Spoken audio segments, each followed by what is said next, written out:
Hi Lauren, so just a quick video to talk through the couple of questions you sent in. So I'm first going to start off in the email area about composing and about sending invitations with the closing date that's automatically calculated from the assessment's opening date. So I'm not 100% sure what you mean by this in terms of whether it's from when the survey launches, from when it is when the email is sent and so on. So I'll just show you the options we do have in terms of that, and then hopefully one of these will meet your needs. But in the email message, we're looking at the pipe text menu for dynamically changing text. And if you're looking at date and time here, there's the current date and time, which is obviously not exactly what we want here, but then there's other dates. So then you can go into like next year, next month, next week, and so on. So if you know the closing date, for example, if it's going to be in 3 weeks' time or something that the assessment closes, I mean, you could go into like a very specific day or month or whatever here. So again, it will depend on what the closing date is based off of in terms of how we can actually do that. So if you have a little bit more information on what that's going to be based off of, hopefully I can help you out with that. But just take, for example, that it's going to be like next month sometime, okay?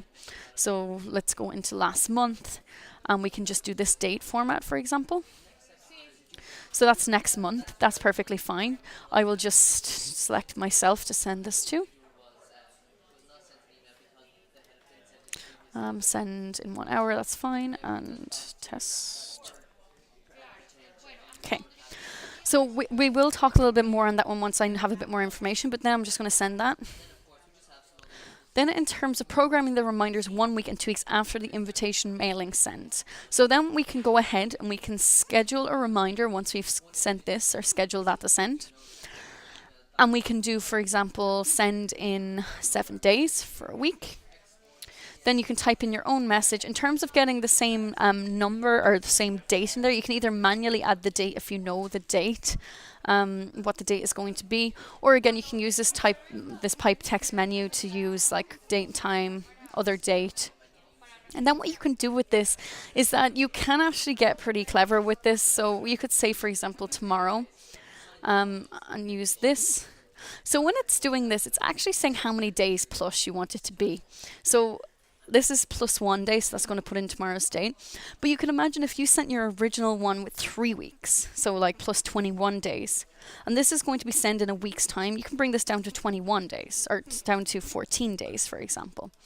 So this is going to do 14 days in the future, which is like a week after, or the same date, because you're sending it 7 days after the original one.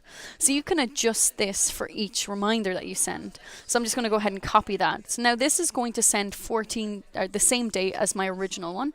So I'm going to go ahead and schedule that to send in 7 days. Now I can go ahead and schedule a reminder to send in 2 weeks.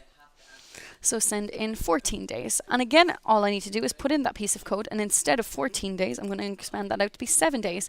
So the whole way through now, I actually have the same date being piped in to my text thing. We're just actually automatically adjusting it slightly for each so that we're ensuring it's the same date that's piped the whole way through.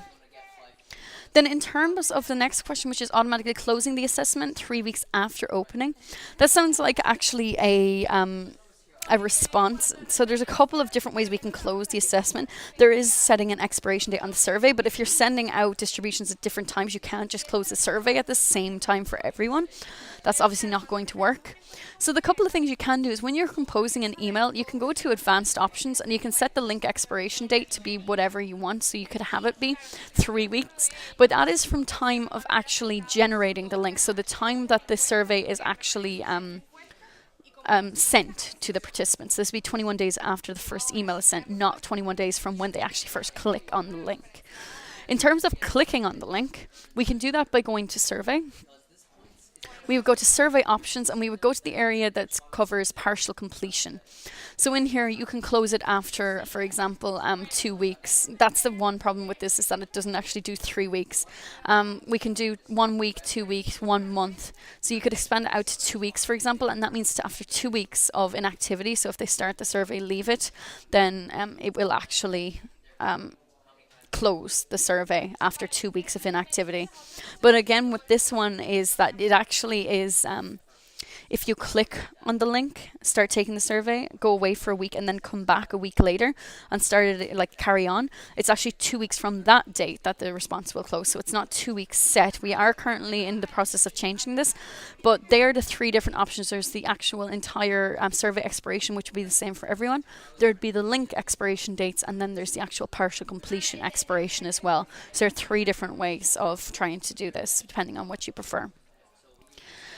Then you need to send out the email to warrant and provide access to the report if two conditions are respected. So this would be done using an email trigger. So we would go to Tools, Triggers, and then Email Triggers. Then we can add a condition for this. So you could say, for example, you can base it off of question, because I'm assuming that the self-evaluation was filled in is actually a question in your survey.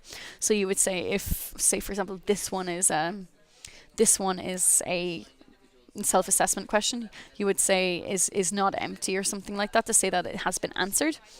And then your other question and question number of evaluation is bigger than 3. So you would say, for example, is greater than 3, for example, for that second question. So that means only if these two conditions are met will this email trigger be sent out, and you would send it to whoever you want and containing what information you want, and you would send your warning. If you want to send the report, you would go ahead and include the response report here as well, so that they can review the criteria. So I'm not sure if you have more specific questions around this. If you do, please let me know and I can take a look at the survey and all the rest. But I hope that answers your questions for now. Please let me know any thoughts you have on everything I've covered here, and if you need help with anything else.